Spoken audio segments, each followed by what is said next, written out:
Nagpaabot ng tulong ang lokal na pamahalaan ng isang bayan sa Ilocos Norte para sa mga kababayan nating magsasaka at tricycle driver na apektado ng mataas na presyo ng langis. Yan ang ulat ni Rani Dorilag ng Radyo Pilipinas Lawag.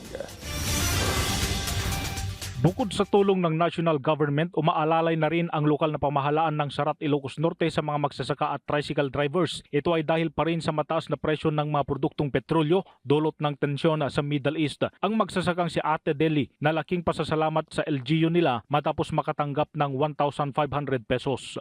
Maraming tulong po sa amin magsasaka itong ibigay na fuel subsidy dahil sa mahal ng gasolina ngayon, sir.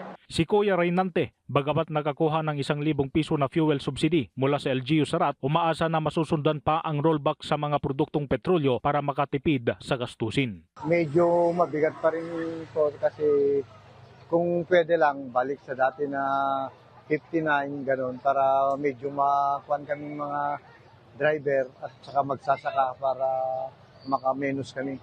Paglilinaw naman ng lokal na pamahalaan, ang mga benepisyaryong driver na napasama sa listahan ay yung mga nakapag-renew na ng Mayor's Permit hanggang nitong Marso. Pagtitiyak pa ng LGU, hindi ito ang huling pagkakataon na magpapaabot sila ng ayuda para sa mga driver.